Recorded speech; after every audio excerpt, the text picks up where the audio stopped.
pakar virus, dokter. Tadi yang saya katakan, benarkah virus ini bisa bertahan di udara selama 3 jam? Asumsi bahwa dia bisa bertahan di udara dan ngambang-ngambang di mana-mana selama 3 jam, itu sama sekali salah. Oke. Virus itu perlu media untuk bisa bertahan hidup ya. Karena virus itu tidak akan bisa memperbanyak diri di luar tubuh. Kalau masuk ke dalam tubuh, baru nanti bisa memperbanyak diri jadi banyak gitu. Kalau di luar dia tidak bisa, tapi dia perlu media. Nah, medianya yang paling cocok buat virus COVID-19 itu apa? Adalah di droplet. Droplet itu butiran-butiran air yang keluar pada saat ada seseorang yang terinfeksi, kemudian dia bersin dan menyembur. Nah, berarti dia hanya bisa hidup di dropletnya itu. Dan droplet itu akan menyebar dalam jarak ya sebatas radius itu aja 1-1,5 meter. Kalau dia ada di 2 meter, ya dia tidak. Itu sebabnya konsep awal kenapa kita harus memberi jarak. Kenapa? Kontak dekat ya. Iya, supaya kalau misalnya ada yang sakit terus kemudian bersin, tidak nular ke orang yang di dekatnya, kan gitu. Nah, yang lain lagi, kalau kita mau supaya lebih aman lagi, nah yang sakit ya sebaiknya nggak usah main-main keluar, di rumah saja, terus minum vitamin, disehatkan, nanti kalau udah sembuh baru keluar. Kenapa? Supaya bisa meningkatkan kekebalannya di rumah dan juga tidak membahayakan orang lain. Baik, soal penularan virus ini, itu apa saja yang bisa ditularkan dalam arti, apakah kita ketika kena virus di tangan lalu memegang mata, hidung atau rambut begitu, Dok?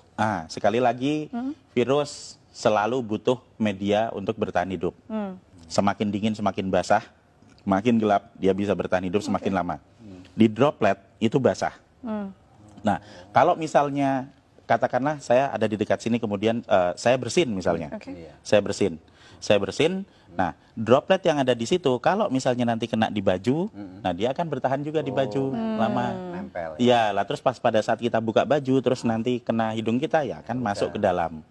Tapi seberapa lama dia bisa bertahan di situ tergantung kondisi lingkungan. Semakin terang, semakin kering, semakin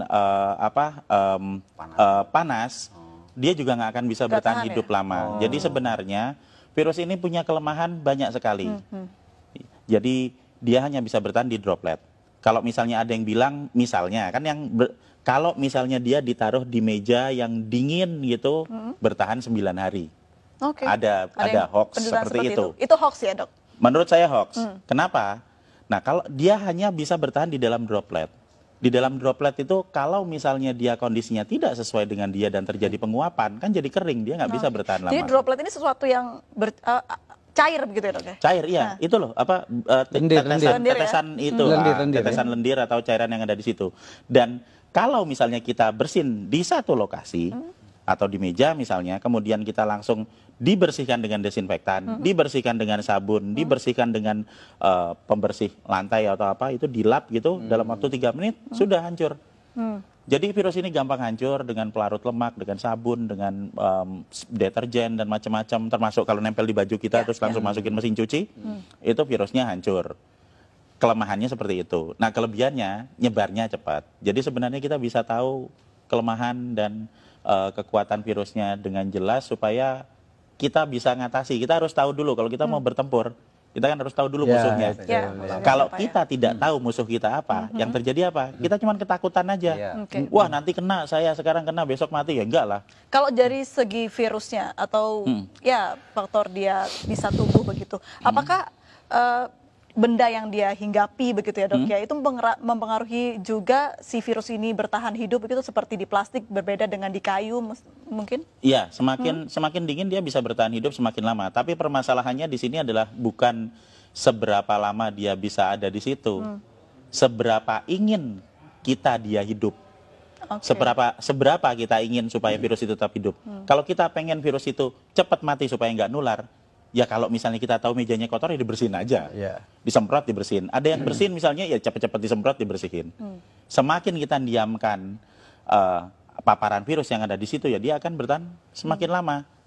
Tapi kalau misalnya kita bisa punya kesadaran sendiri untuk mulai dengan pola hidup bersih, setiap ada sebaran di situ ya kita semprot bersih, simpel kok itu, enggak terlalu sulit, cuma diusap aja seperti itu. Nah, maka kita akan sangat membantu untuk mengurangi sebaran virus. Baik, itu juga berlaku untuk batuk begitu ya, Dok ya? Iya, betul.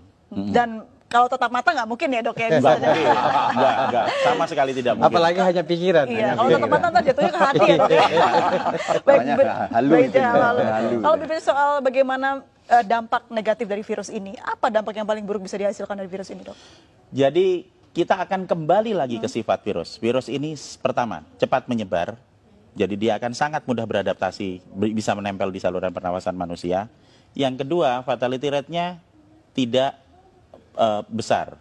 Ini kita bisa lihat dari hasil statistik dimanapun di seluruh dunia, bahwa masih selalu akan ada 97% orang yang recovery. Jadi kalau dari 100% populasi ada 3% yang masuk ke fatality rate, dan 97% itu dia bisa pulih dan juga bisa masih tetap sehat. Ini yang terjadi di pasien nomor 1, 2, 3. Ingat toh waktu di Depok itu? Jadi tanggal 29 Februari dinyatakan positif. Benar toh? Terus dirawat di rumah sakit selama 16 hari. Dan kemarin mereka semua pulang dalam kondisi sehat dan berubah jadi negatif. Berarti apa? Status positif terinfeksi ini bukan status yang tetap. Seperti misalnya, oh saya kena, sekarang saya positif. Sampai 1 tahun ke depan saya tetap positif. Tidak.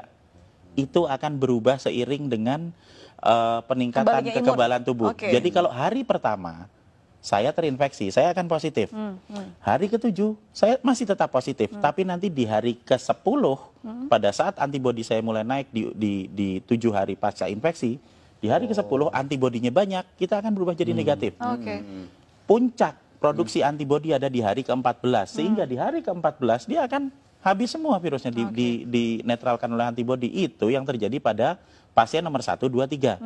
Jadi supaya kita bisa menginduksi pikiran-pikiran positif dan optimistik yang ada di rakyat, kita harus belajar juga melihat, kok ada pasien nomor 1, 2, 3 sembuh, ini kan udah ada buktinya. Menariknya tadi juga sempat di program di tayangan kita, begitu pasien 03 ini ternyata tidak ada gejala yang terlalu parah begitu dok, hanya batuk sedikit saja, dan treatmentnya pun hanya diberikan vitamin dan juga obat batuk oleh dokter.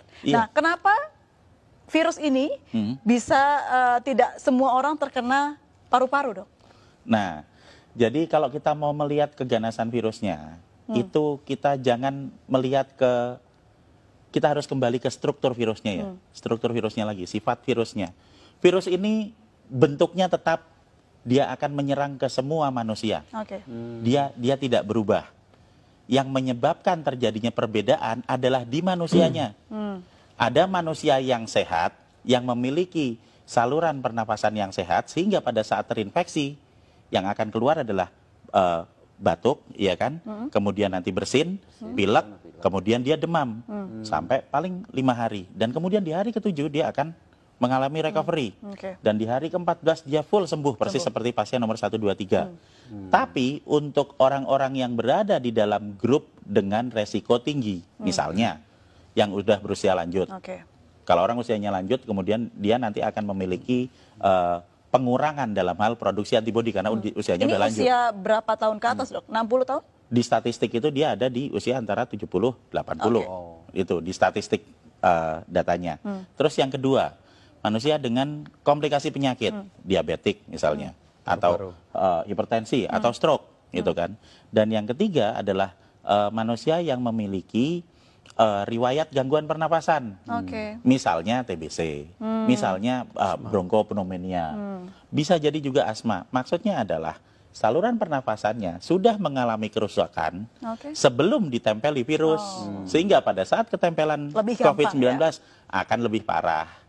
Itu yang menyebabkan terjadinya ada angka fatality rate 3%. Nah, jika kita akan fokus ke 3% ini, berarti kita akan berbicara mengenai grup dengan resiko tinggi, sehingga yang seharusnya lebih diperhatikan adalah yang di grup dengan resiko tinggi ini untuk dapat prioritas ke rumah sakit. Kenapa? Supaya rumah sakitnya nggak penuh, dokternya nggak repot. Jadi nggak ada yang baru pertama kali kena sekarang, baru demam sebentar, terus waduh besok saya mati langsung ke dokter. Nggak seperti itu. Kita mendahulukan grup dengan resiko tinggi, sehingga tidak semuanya harus masuk rumah sakit. Nah, kita harus memberikan edukasi gimana caranya supaya kita bisa melawan virusnya yang ada di luar tubuh, meningkatkan antibodi yang ada di dalam tubuh secara mandiri, supaya kita semua nanti bisa ngatasi virusnya. Pertanyaannya, ketika seorang yang pasien positif sudah sembuh begitu, Ya. akankah dia bisa positif kembali? Ya, Bisa. bisa. Jadi kita berbicara mengenai masalah sebaran virus. Oke. Jadi satu hal yang harus kita pahami dulu, ini imunologi basic adalah bahwa kalau saya pernah kena virus, misalnya saya pernah kena virus COVID-19, nah tubuh saya akan punya data tentang virus ini. Sehingga pada saat nanti saya kena lagi, saya akan kebal. Pertama kali kena, antibodi saya akan keluar dalam waktu 7 hari untuk yang infeksi pertama. Tapi nanti begitu infeksi kedua saya kena lagi, itu nggak usah nunggu 7 hari karena sudah ada datanya di sel memori. Saya akan mengeluarkan dalam waktu 24 jam, sehari langsung kebal. Ini prinsip dasar kenapa kita semua harus divaksin. Oke. Jadi kita kasih virusnya dulu, dikenalin, supaya nanti kalau ada lagi, antibodi kita bisa keluar lebih cepat dan lebih banyak. Nah, jadi kalau misalnya saya sudah pernah kena, kemudian saya sembuh dalam waktu 14 hari, saya keluar ke kerumunan, dan di kerumunan ini ada orang yang sakit, kemudian saya kena lagi. Apakah saya bisa kena? Jawabannya ya, pasti iya. Kalau diambil sampel, apakah itu akan jadi positif? Ya, benar jadi positif. Tapi apakah infeksi kedua itu akan membuat saya sakit? Tidak, karena saya sudah punya antibodi. Dan kalau yang pertama tadi, mungkin kita ingat hari pertama positif, nanti hari ke-7 masih positif, hari ke-10 bisa jadi negatif. Yang pertama, infeksi pertama. Kalau sudah saya kena lagi, hari pertama positif, nanti hari ketiga bisa positif, hari keempat sudah negatif. Karena antibodinya sudah keluar. Jadi orang yang kena corona ini sudah positif berarti punya antibodi yang besar ya dok ya ketika sudah sembuh tapi. Betul. Dan dengan memberikan vitamin E dan vitamin C, kita bisa memproduksi antibodi 2 sampai 3 kali lipat lebih banyak daripada normal. Ini kan berarti kuncinya adalah imunitas. Lalu seperti apa kita menjaga imunitas? Vitamin yang banyak, tidur yang cukup, apalagi dok? Jadi produksi antibodi yang normal itu akan bisa dicapai jika kita dalam kondisi yang fit. Berarti apa? Berarti kita ya makan yang benar, kemudian kita istirahat yang cukup. Karena semakin banyak kita bergadang, semakin banyak kita stres dan panik bahwa kita besok mati. Nah, itu ya. Itu akan sangat menurunkan produksi antibodi. Berarti gitu panik loh. benar menurunkan antibodi dok? Iya, Oke. bahkan kita jadi panik terus, kemudian kita jadi nggak tidur, Stres kemudian jadinya. kita mau minum nggak enak, makan nggak enak, iya kan? Takut Akhirnya mati. iya kita kurang energi, akhirnya ya nggak ada produksi antibodi. Jadi sebenarnya dengan pola hidup yang sehat itu akan mampu membuat kita memproduksi antibodi secara normal. Dan pada saat ada dalam kondisi wabah, jika kita mengkonsumsi vitamin E dan vitamin C, kita akan memproduksi antibodi bisa 2 sampai 3 kali lipat dari produksi normal. Dan ini akan sangat-sangat membantu pada saat ada kondisi wabah virus. Dan yang paling utama lagi adalah sekali lagi panik dan stres itu tidak akan meningkatkan antibodi kita atau menyebabkan virus yang ada di luar menjadi berkurang. Meningkatkan antibodi dengan berpikir positif, dengan memiliki ilmu pengetahuan yang cukup bahwa sebenarnya virus ini bisa kita hadapi, kemudian konsumsi vitamin dan pola hidup bersih. Membunuh virus di luar tubuh dengan pola hidup bersih, meningkatkan antibodi di dalam tubuh untuk mengatasi virusnya. Dan tanpa panik, tanpa stres. Tanpa panik, tanpa Karena panik nggak akan membawa perubahan apapun. Vitamin E-nya dari alam itu, Prof. Mungkin Apa iya. saja, ya. Jadi kalau misalnya vitamin E atau vitamin C akan ada banyak di apotek. Mereknya apa? Ya terserah beli aja di sana ada banyak. Kalau misalnya tidak ada, kita bisa menemui banyak vitamin E itu ada di kecambah atau tauge itu, brokoli. Kemudian ada di daun kelor, itu vitamin E-nya cukup banyak. Sementara vitamin C ya biasa ada di jeruk, ada di tomat, bahkan cabai itu vitamin C-nya cukup tinggi. Jadi jika kita bisa membeli yang dari apotek yang sudah diekstrak itu ya alhamdulillah. Kalau tidak bisa, apa yang ada di alam bisa kita pakai untuk meningkatkan kekebalan kita. Semua orang, semua penduduk bisa meningkatkan produksi antibodi dan semua orang berhak untuk hidup sehat. Kalau obat tradisional yang sudah banyak dilakukan dibuat masyarakat sampai harga jahe naik begitu dok, apakah itu bisa untuk mengebalkan daya tahan tubuh? Jadi yang jamu, kemudian yang empon-empon dan temulawak itu bisa dipakai untuk meningkatkan stamina tubuh kita. Stamina. Ya, jadi kalau stamina tubuh kita lebih fit, kemudian Waduh, kita ya. bisa lebih sehat, produksi antibodinya akan lebih bagus. Tapi tidak secara langsung berpengaruh terhadap virus atau berpengaruh terhadap peningkatan antibodi. Ya. Kalau mau yang langsung berpengaruh terhadap peningkatan antibodi, ya ditambah vitamin. Jadi vitamin E, vitamin C bagus.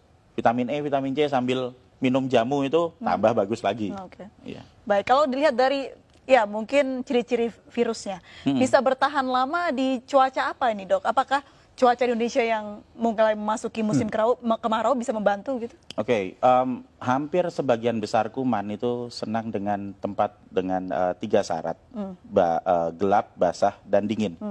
Semakin basah, semakin gelap, semakin dingin, itu dia akan bisa bertahan hidup semakin lama di situ. Oke. Jadi kita harus menyesuaikan dengan kebutuhan virusnya.